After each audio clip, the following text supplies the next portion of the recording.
no. Hey guys, we're live here at CubsCon with Visit Myrtle Beach and the Myrtle Beach Pelicans. We've got all kinds of fun stuff coming up. It's been a great weekend. Got the Joe Madden glasses, water bottles, all kinds of great stuff. But right now, we are going to step over and join Cubs Insider Evan Altman and Dillon Maples. Give you guys a live look. And ready to get going? Yeah, when you guys are ready, we'll get started. All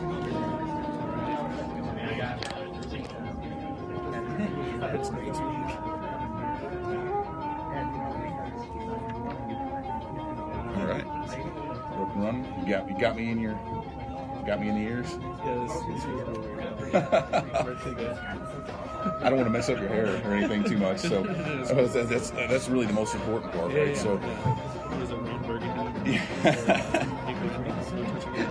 Yeah, don't. So anyway, we are here live at Cubs Convention. I'm Evan Altman from Cubs Insider, and I'm here with Cubs relief pitcher Dillon Maples. We're going to talk a little bit about kind of last year. Obviously, career trajectory kind of hit the rocket ship, I think, for you, right?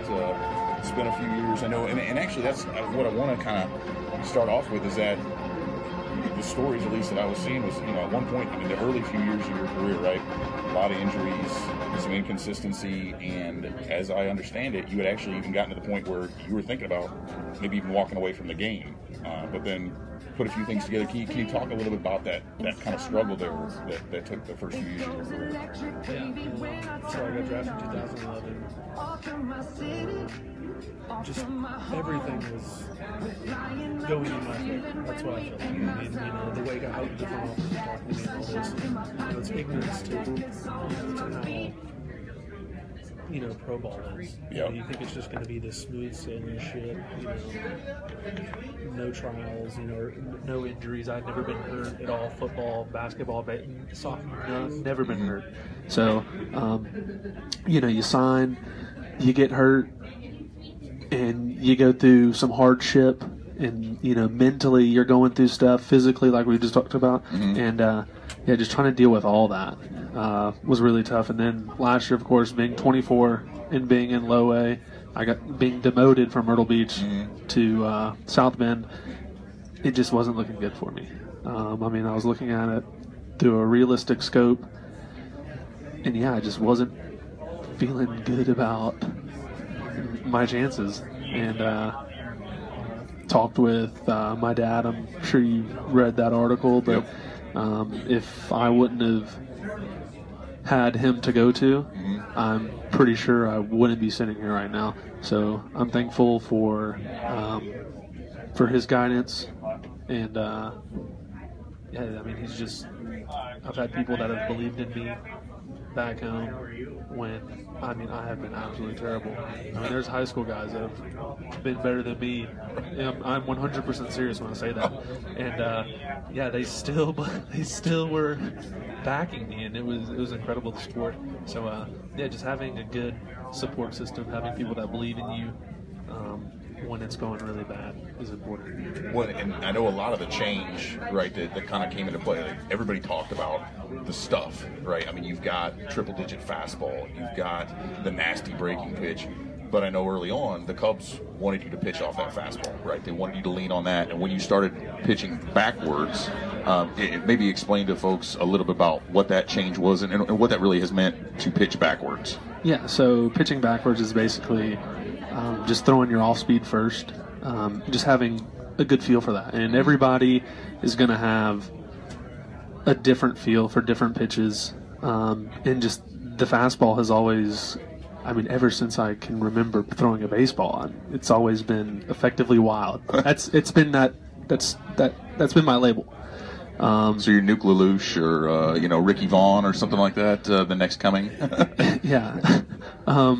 But I also remember when I first started throwing a curveball when I was 13, 14, I just had a good feel for it. And, and that's kind of just never left me. And then, of course I signed, and they're like, we want you to be 70% fastball, four-seam, live off that four-seam.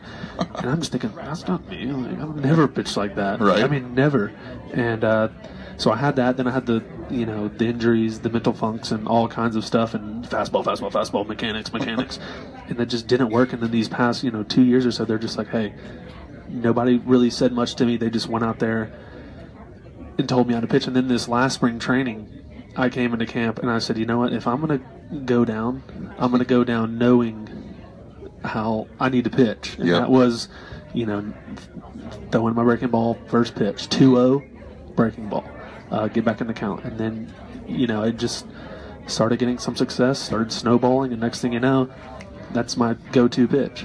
So, well, and obviously a lot of that, started out. So you started out at Myrtle Beach last year. You ended up in Chicago. So 4 levels of the system that you just shot through. In what I mean, has your head stopped spinning yet from everything you just went through this last year? When the season ended, I remember it was kind of weird. I remember pitching the last game of the regular season against Cincinnati and not being satisfied, just being like, God, slider wasn't really there. Four seam, fastball command was just, I went out there and didn't give up a run. And I remember thinking, like, God, that's terrible outing. And I'm like, then I stepped back and I was like, dude, you started this season in Myrtle Beach, in Myrtle Beach.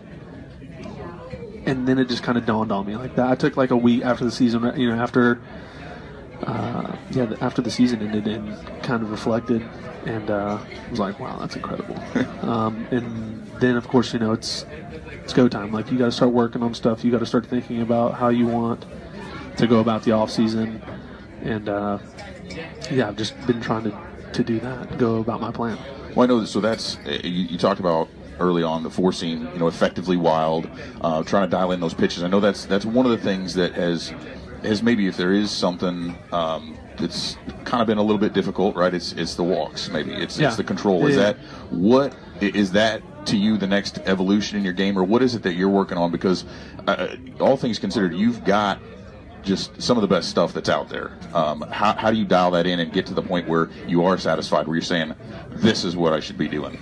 So basically what I'm trying to do is just, you hear Hendricks talk, and Wade Davis was great as far as talking to him in the bullpen and stuff. And like, anytime he started talking, it was just zip it and just kind of soak it in. But yeah, all those guys talked about just feeling the ball, feeling your arm out, kind of like a meditation type of yoga, whatever. Type thing, but just feel the ball, know how your body's feeling that day, feel your hand out in front. I've really been trying to do that this off season. Is it perfect every day? No, of course not, but as long as I'm trying to do that, I know I'm getting better. My feel is getting better. Yep. And same thing with the breaking stuff. I mean, came up to the big leagues and had a little struggle with the difference in the ball, and I've this whole off season I was fortunate enough to get some big league balls, and I've just been throwing with those, trying to get my feel back for the curveball. The slider wasn't a problem because I'm really behind the ball, but my curveball, it's I'm on the outer edges, so it's really, kids, pay attention to that grip. So the slider's something you just, I mean, I know you've had it, but you really, I mean, that was kind of part of, I think, what elevated things. Is that fair to say? I mean, I know one pitch isn't necessarily going to change the whole thing, but you kind of developed that or a different feel for it relatively recently. Is that accurate? Yeah. So Rosario, the pitching coach in Low A, we talked towards the end of the year, and he was telling me I need to come up with a third pitch, and whether it be a cutter or a slider, I need to get a third pitch because the changeup just wasn't working for me. I mean, I have just the feel is not there for it.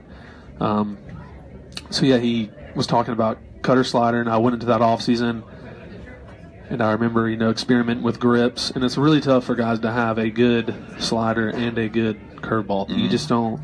It's just tough. It's just really tough. So I knew that was of something that a realistic option, that the slider was just going to be terrible.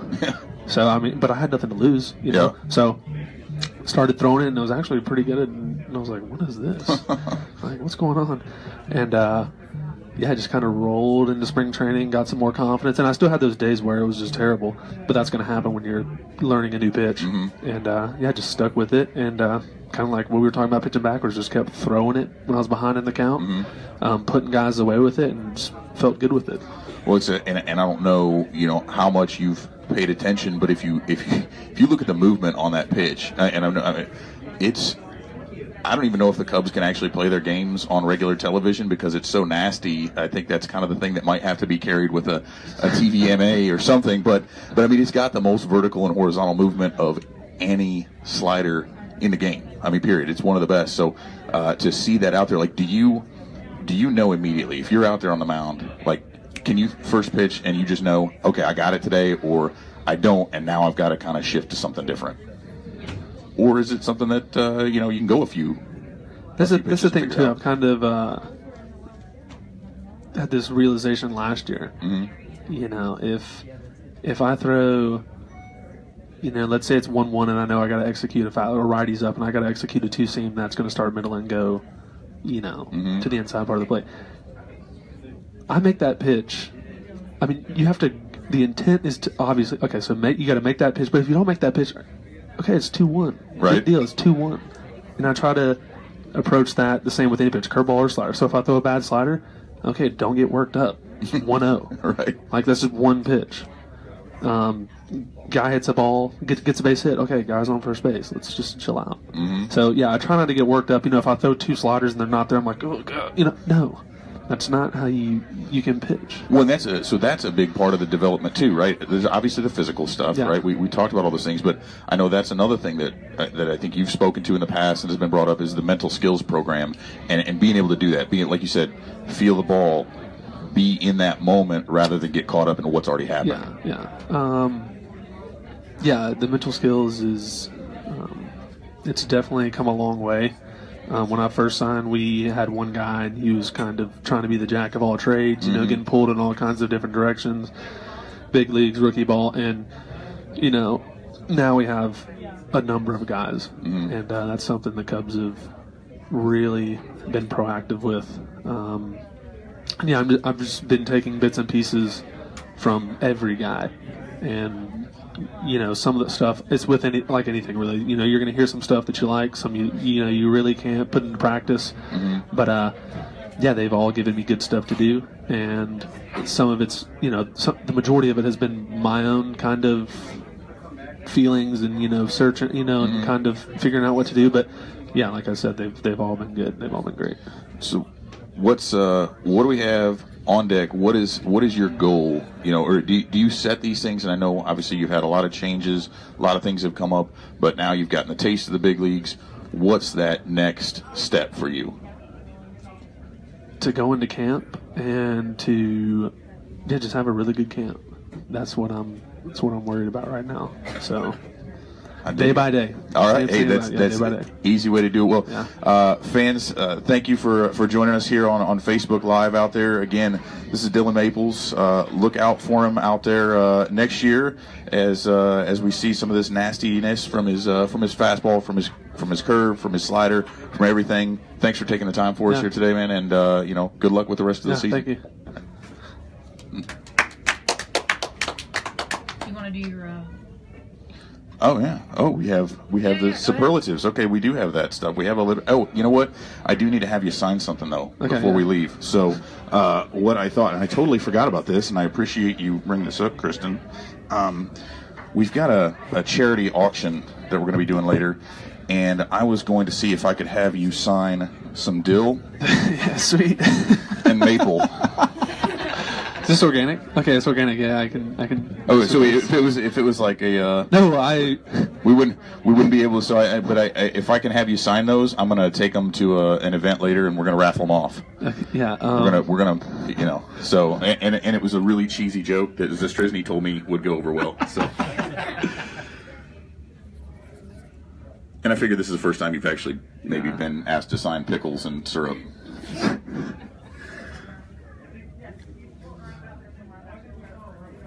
Good luck following that, whoever interviews you next time. Yeah, that was pretty sweet. Awesome. Well, again, thanks a lot, man. Yeah. Have a good rest of the day, and enjoy it. And we'll be looking for you out there. Yeah, thank you.